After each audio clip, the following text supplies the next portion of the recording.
Hello, everyone. Thanks so much for coming back to listen to me ramble about one of my most favorite subjects, comic books. My name is Jose. I love comic books. I love talking about them. I love reading them. I love sharing them. So let's go. So we are going to be looking at JLA 15, Part 6. I truly wanted to do all this in one video, but my goodness, Grant Morrison lays these in so thick. It is just impossible to get these done in just a minute or two, at least giving you a good explanation of what's going on without, it takes me about 15 minutes per video or per issue with Grant Morrison doing doing the writing and me having to kind of go back into it. So we have our credits here. So we're finally in the end game. And this issue is packed. So, Grant Morrison, oh goodness gracious, what doesn't he write about? His books are so full. He's got, you know, animal rights, triumphs over the mind, control of the characters. He secret armies behind the universe, clones, gods descending upon humanity, dystopian futures, the death of all things. It's just goodness gracious. He Man, oh man, he himself it's just a work of art. His writing is incredible. I just can't recommend him enough, especially when he partners up with Frank Quietly. We'll have to do All Star Superman at one time. I know that this has been done so many times before, but Frank Quietly's art is beautiful and it's worth looking at. So, and then someday I hope to do his Batman run, but oof, that that is a that is a doozy. If you think these videos are long, those videos are going to be even more massive because you can't skip anything.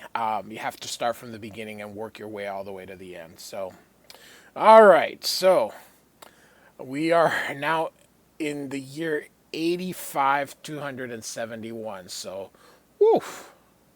That, my friends, is called the 853rd century. So we start out here. It's basically Metron is passing on his role as a master of time and space to his apprentice, an android known as the Hour Man. So it goes to say basically time is like a watch and the damage can be repaired. These are the things about Morrison. Look at this. Time is like an hourglass. Its parts are as grains of sand, and they fall where they will. They're always the same number of grains, but each new arrangement is different. Oof, that is deep. So here's Our Man, and of course here's Metron. He's basically saying one day he will be basically the new Metron. So Metron is giving him this new hourglass called the Logog. Oh my goodness! I mean, goodness gracious, the language that he uses. It's the hourglass of the gods, essentially. It's basically a mirror of the universe, working from the Big Bang to the Omega point, which I would assume is the end of time. Our man says he'll probably need an upgrade, and Metron tells him that just contemplating on the Warlog will result in an automatic upgrade. So we're sort of getting everything that's kind of on before. So we got the three that were searching for the Philosopher's Stone because they were trapped in space-time. And of course, the Injustice Society. And so we reach the moment where Superman's about to destroy the Philosopher's Stone and set the motion and set into motion. So the Joker, goodness. So not Superman holding it at this moment, but Lex Luthor. Now this is, I believe, there was a guest. Howard Porter was the artist, but I think he had help. This is most likely Gary Frank.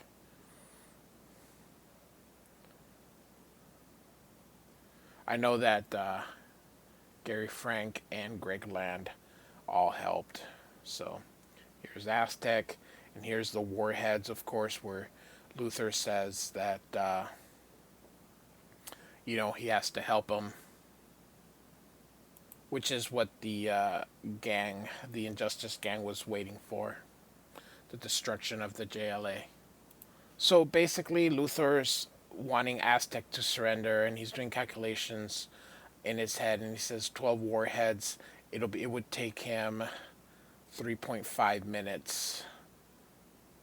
So that only leaves him 17.5 seconds for each one to be able to be deactivated. And he thanks Luthor for the technology, because he wouldn't be able to do it without him, because there's 4 minutes, and so he's gonna disarm them. So in the Batcave, Batman locks in to the coordinates that the Mirror Master gave him, and said they should be able to dispose of everybody within a few minutes, but you should never underestimate Luthor. Superman asks questions. How many people does he have working for him? He says 3. He used his initiative. And then he wonders if it's safe, because he just built a teleporter. Because, of course, why Batman wouldn't? So he says, of course it's safe. So he also says that Plastic Man is supposed to use whatever he can to jolt the alien out of Luthor's control. So here comes the League. And of course, he's making the Joker extra loony in this thing. And Luthor just seems to think that these heroes equate pig-headedness with heroism. So Ocean Master is interrupting Luthor and tells him that there's a problem, that he went down to hydroponic generators and asked if the Joker is still with him. Luthor replies, I'm afraid so. He says, well, I found one tied here with him. And he says he has a Joker, and he laughs, and he shoots, and splits in 2. So of course it turned out it was Plastic Man, who can't be killed with rubber bullets or with bullets. So very good on Batman to use him. So Dr. Light says that their teleport system's being remote controlled and someone's transmitting in. Ocean Master's here trying to free the Joker. I like how the Joker calls him Flipper. And here comes an asteroid heading into the little satellite there. So this is the asteroid, of course, that Superman had set to them to destroy the satellite. So they're going to target the cannons. And behind them is, of course, Green Arrow, who never turned heel. He was always a face. He basically tells them he should disarm the missiles because everything's over. That's the only safe spot. But it's Lex Luthor, so don't or underestimate him. And Luthor is using the Philosopher's Stone and seems to have teleported himself out of harm's way. And he sees Cersei and does his little heart thing.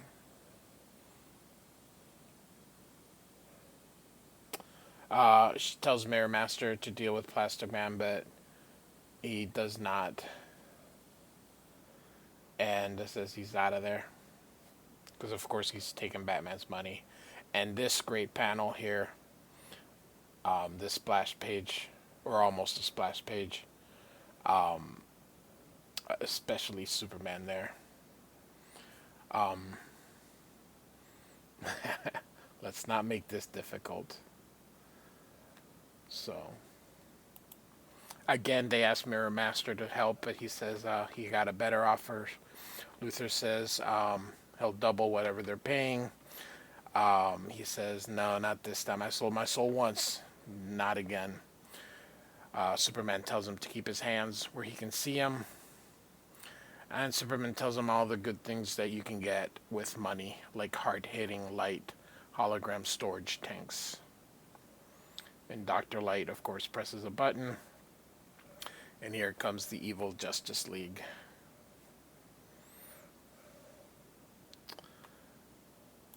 Ocean Master wants to get away. Joker is like, hey, I joined this to get into trouble. Finds himself a big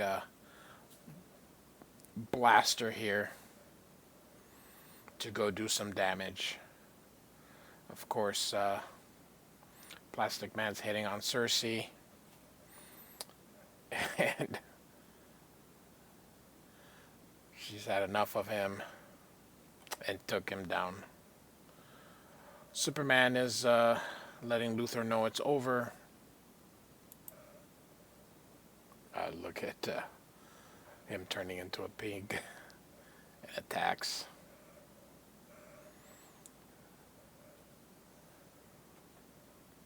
And Green Arrow shoots the controllers.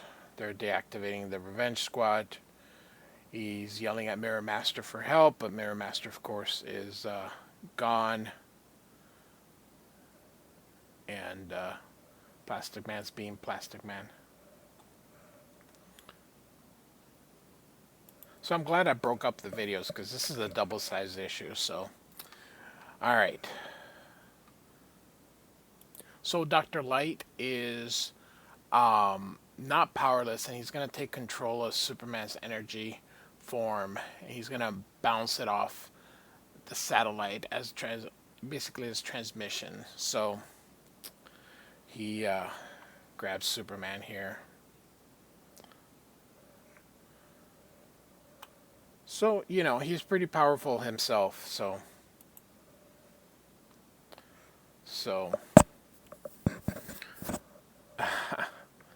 you know, Superman's been taken care of. It's very funny how Grant Morrison was able to just, you know, he does this research. It's pretty cool.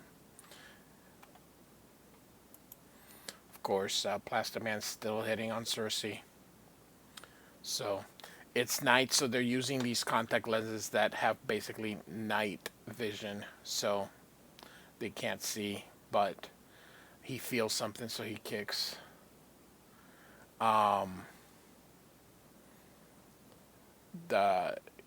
They can now use their telepathy, and they're going to use it to reach Gem. Son of Saturn, I believe. So that was the comic book that had come out. Lex Luthor uses the Philosopher's Stone to trap Plastic Man into this bottle. So he sort of knows. He asked Luthor, Ocean Master asked Luthor if he won. He says, of course he did. But of course, Gem is behind him and knocks him loose. Batman tells John to go invisible. And Green Lantern disposes of Ocean Master. Luthor's going after the stone. Batman stops him, says over.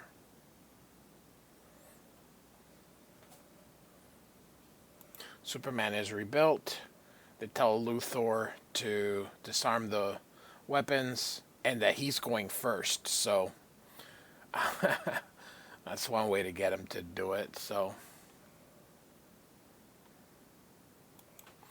and Martian Manhunter's trying to communicate to Aztec, who seems to have disable, and he did it with. He only had 8 seconds to do the last one. So.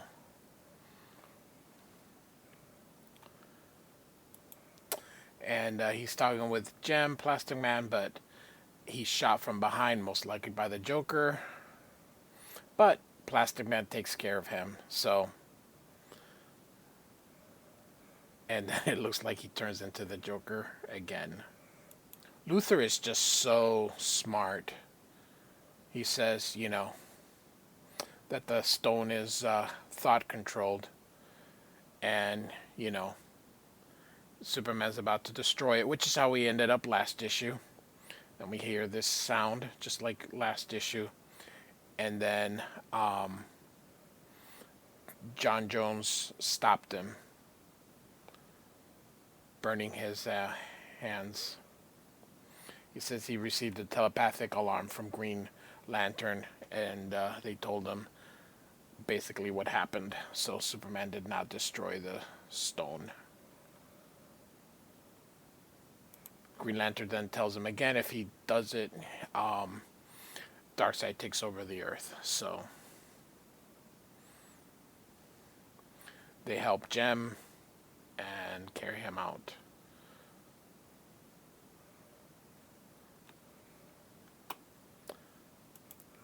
So Luthor tells Superman that everything always gets done his way. What a clever conqueror he is, and Superman tells him not everyone wants to rule the world. Luthor says only because some of us do. So they teleport, and the asteroid hits the satellite. So they welcome everybody back, and they give the Sorcerer's Stone, or to the Philosopher's Stone to Metron, but he says this isn't the real one. It's a copy, and of course, the Joker has the real one, and Batman is like, uh-oh, gotta stop him. And he's thinking of all these things to do, and Aztec's like, uh-oh, all these things are going bad on Earth. Joker just laughs, and John Jones is going to try to force Joker, sort of going sane, to not do what he's doing. This is a raging storm, and he has to. The sane Joker is saying he has to fix this, and Luthor says, "Hey, make it like nothing ever happened. Bring back the people that died in Star City," and he does, and Flash takes it away, and Joker collapses. And then, so nothing has happened because the Joker undid, so nobody has died, so the villains are free to go. And turns out Luthor was never there. Luthor was always a hologram because he was prepared. He's the perfect villain, I keep saying. So they operate on Gem and heal him. They give the stone again to Metron. They want him to keep it away from Earth, but he can't promise that because time just, there's no way that he can make that promise. And so Metron basically gives a speech about human potential and what humans can become. So, and to prepare for the fortification of Earth. And disappears. Back in Metropolis, Superman shows up at Lex Tower, and that in his new condition, Superman can always go in. Superman is basically saying thank you for bringing the dead back. And Batman convinced that he did it to avoid murder charges, but Superman thinks that he's good. So, of course, Luthor does not want to give him the satisfaction. So, he says, you know, like I said, Superman says there's a good guy in there.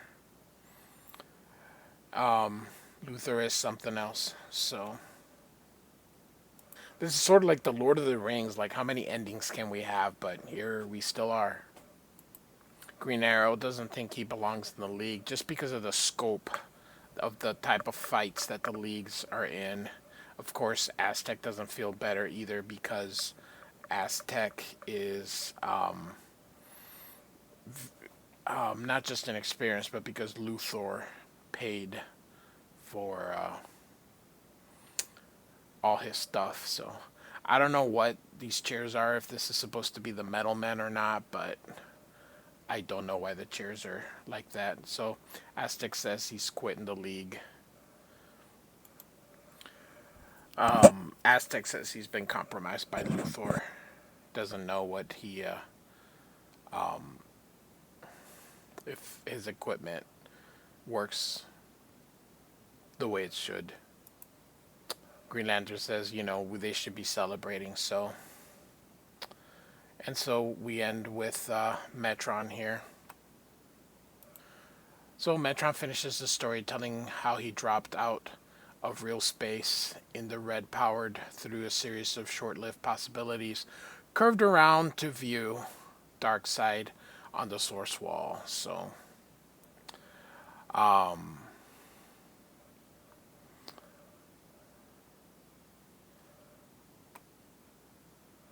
there's Darkseid and there's Highfather. So Metron had a kind of a big life, full of, he got to see a lot of stuff and went to Wonder World. So, and now he's giving things to Our Man.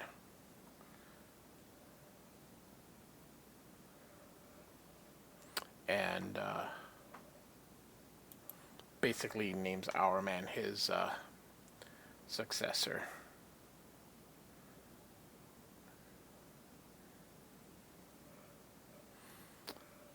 So we've got yet another epilogue. So they ponder about everything that's transpired.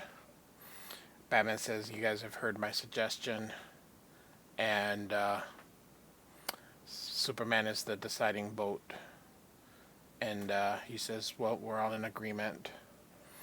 And it turns out that they're going to disband the JLA. Thus concludes our story arc here. So, like and subscribe. Thanks for listening.